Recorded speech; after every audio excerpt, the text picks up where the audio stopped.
aku sih rasanya kayak banyak banget hal-hal yang bisa bikin jadi kayak ya kita ketagihan buat shopping gitu. Karena terlalu mudah untuk kita check out, terlalu mudah. Apalagi kan sekarang segala shop tuh udah digital. Gitu semua digital. Kalau dulu mungkin mesti transfer mesti ke ATM dulu PR ya. Kalau sekarang semua dengan genggaman tangan, jadi mau apa tuh langsung udah ke transfer. Jadi bikin lebih boros. Malah gitu. Kesana mungkin nggak ada cash kalau kita jalan-jalan gitu, tapi sekarang ada QRIS semua tinggal scan. Tapi menurut kamu kan self reward tuh ini nggak sih? Perlu nggak sih gitu? Self reward ada bagusnya sih. Jadi kalau kita misalnya udah mungkin untuk orang-orang yang task oriented gitu kan, yang kayak pengen achieve ini, ada bagusnya kan katanya kalau goalsnya tuh jangan langsung yang gede gitu, nanti di breakdown lagi ke goals kecil supaya lebih nggak burn out dulu gitu. Jadi kayak udah capek duluan.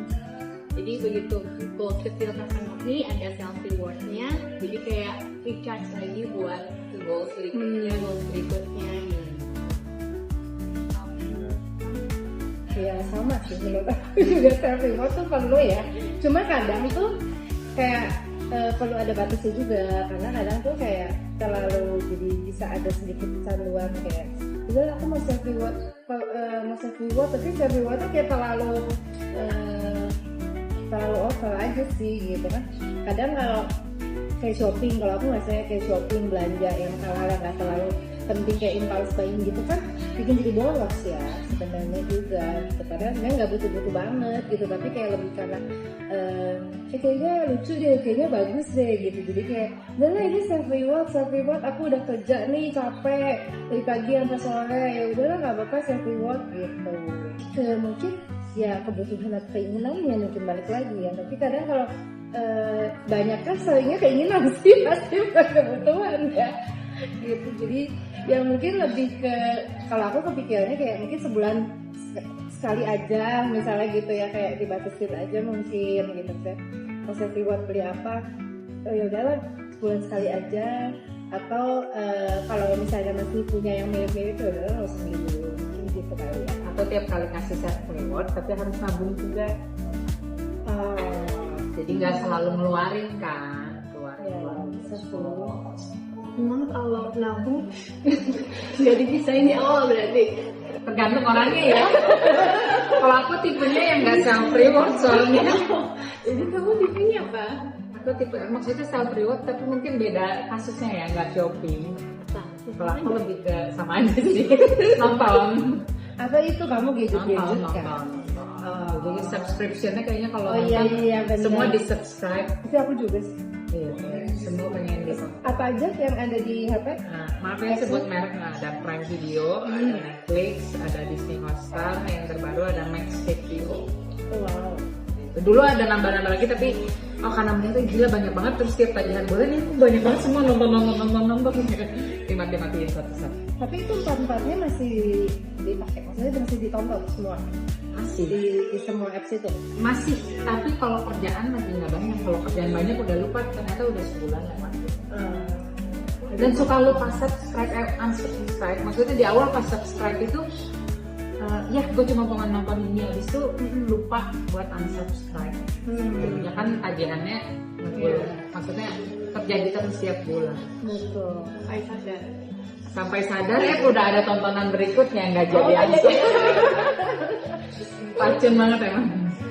Gitu. Tapi ya mungkin ya ya supaya balance kayaknya mesti bikin solusinya ya. Setelah self reward terus apa juga yang harus kita lakukan gitu. Kalau nggak boros banget. Nabung cara yang bikin happy ada nggak sih? Kayak menabung yang happy gitu, karena kadang nyisihin sesuatu tuh kan sisanya kan, sebenarnya kalau nabung itu sisa. Jadi kalau ada sisa gitu kan. Harus dari awal ya? Sebenarnya harus dari awal sih. Dari awal ya? Begitu dapat Sebelum punya keinginan. Iya kayak begitu dapat gaji kayaknya. kayak perpuluhan, jadi pisahin. Kayak tabungan juga udah dipisahin dari awal, terus ya udah aja jangan Yang buat zakat gitu ya dari awal gitu ya. ya jangan diingat lagi gitu, udah nggak masuk ke apa yang bisa dibelanjain. Terus tabungannya dikunci ya. Sebaiknya Kuncinya dibuang gitu.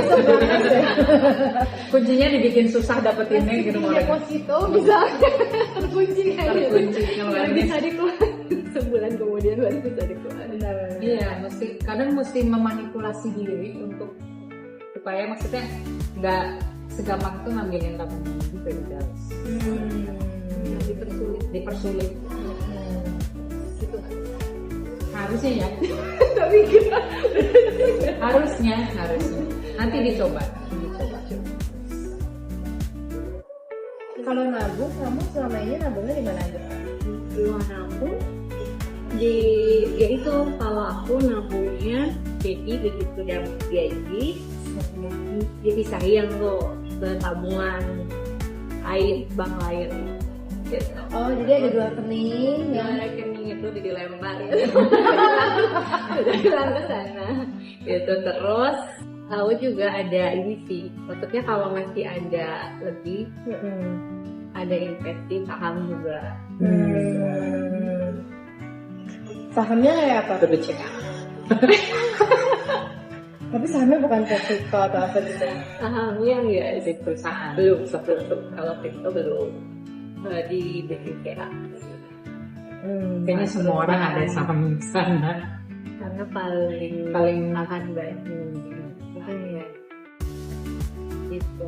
Terus ya saham-saham lain ya kalau aku kan memang karena background kuliahnya kan emang keuangan, jadi memang pernah diajarin buat analisa keuangan perusahaannya.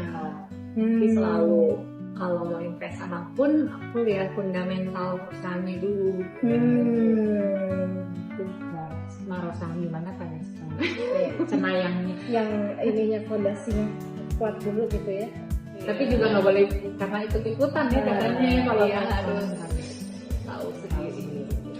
ikut belajar, ikut belajar hitung Nanti maksudnya. rugi aku bertanggung jawab. Iya. Loh kan gimana sih? Kan gimana sih? Tapi itu bagus. Ikut bisa ngitung maksudnya, ikut belajar ngitung. Kasih Kecil. Kalau kayak emas gitu-gitu, dolar gitu ada ini nggak? Atau deposito gitu? Deposito ya itu biasanya buat mengunci tabungan biar nggak dipakai. Deposito ya. Reksadana gitu-gitu. Oh sekarang ini kan lagi viral nih harga emas. Wow. Ah iya betul. Ada pandangan nggak nih dari sisi keuangan? Lebih baiknya kalau kayak gini justru masukin uang di emas atau better gimana? Kalau sebenarnya kayak di saham, di emas, dan aset-aset yang marketnya gitu, kalau demandnya udah naik gitu kayak terlalu FOMO banget gitu kan naiknya tuh. Nah itu tuh biasanya kita lebih jaga uang cash dulu sih. Karena sih ini kalau disebutnya tuh bullish kan, pas waktu bullish itu nanti dia pasti ada fase konsolidasi dulu, jadi kayak turun karena udah nggak ada udah nggak ada stigma dari luar gitu, udah nggak ada ininya lagi. Jadi nanti biasanya harusnya turun dulu, tapi pasti naik lagi. Misalnya kayak saham itu ada bagusnya buat kayak metodenya DCA gitu. Jadi di dollar cost ratio ya singkatannya. Oke. Ya nanti Aku lupa singkatannya apa itu singkatannya. itu dasarnya. Pokoknya jadi kita tiap bulan konsisten aja gitu. Misalnya kan emas juga sekarang udah ada emas digital juga mungkin ya, yang belinya nggak usah harus segram. Kayaknya yang lebih kecil juga ada kan nih, yang lebih kecil ukuran emasnya juga ada gitu. Jadi ya konsisten aja gitu. Misalnya Kalau nggak mulia ya atau tiap apa ya? bulan ya di toko emas kayaknya ada deh ya. Ukuran kecil juga cuma 25 gram. Iya ada 5 gram juga ada 10 kayaknya. gram. Iya. Bisa bilang gitu. Jadi ya konsisten aja, misalnya mau per bulan atau per 3 bulan ya beli aja gitu, karena kan dia nanti jadi ngerata-rata gitu harganya. Misalnya mau saham BCA tadi, biasanya kebetulan udah beli di atas nih gitu, terus ternyata dia turun, sekarang kan lagi turun nih, ya udah beli lagi aja gitu buat rata-rata si investasi kitanya, karena kan dia prospek kedepannya tetap baik. Iya. Oke. Jadi belajar sesuatu yang baru. Iya, betul. Biasa aku masukinnya uangnya celana ke rekening kakak. Atau ke rekening yang lain. Udah kebalik, kamu yang ini. Oh iya. Oh, saya mintain. Saya Saya mintain atau saya taruhin? Kita saling taruh dan mengambil. Iya, betul. Jadi gimana kalian investasi? Kalau kita investasinya banyaknya ke bukan ke saham sih ya. Kita lebih ke aset gitu, atau lebih ke perusahaan gitu. Dan udah ada perusahaan jadi lebih masukin lagi ke perusahaan sih. Kenapa Modal. Iya, betul. Kan bisnis juga gambling kayak saham dan lain-lain. Maksudnya itu sebuah investasi juga gitu. Cuman bedanya aktif dan pasifnya. Karena kita terjunnya di bidang bisnisnya di perusahaan dan di aset, jadi dibuat. Siapa tahu nanti ke depan bisa IPO juga dari jual saham. Tapi Fani ini ya, saham gimana ya? jangan saya ambil dulu, dihitung dulu kita bener nggak laporannya. Benerin dulu ya laporannya. Ternyata berantakan. Berarti asetnya ini nabung, Sama. Ya, kita nabung dulu atau kecil berarti. Kalau bentuk rumah KPR, KPR ya. atau mana langsung. Di Sidoarjo kan banyak sawah.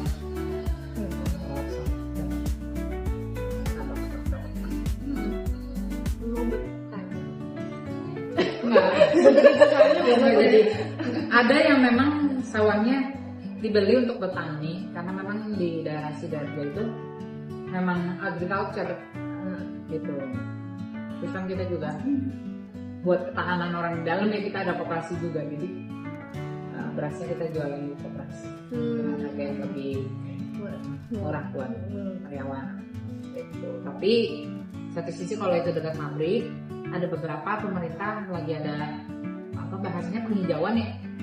Jadi maksudnya si sawah-sawah ini boleh dijadikan tempat berusaha.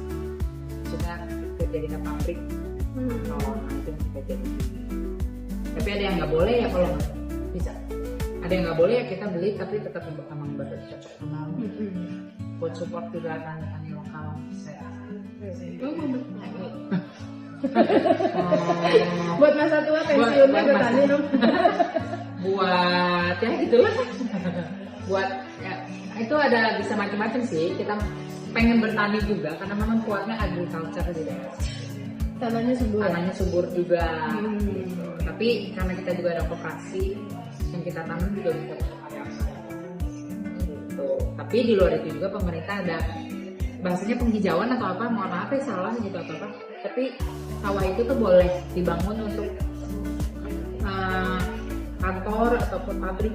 Nah biasa kita jadiin pabrik kalau itu boleh.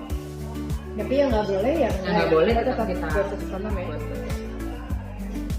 Tapi sekitaran daerah pabrik.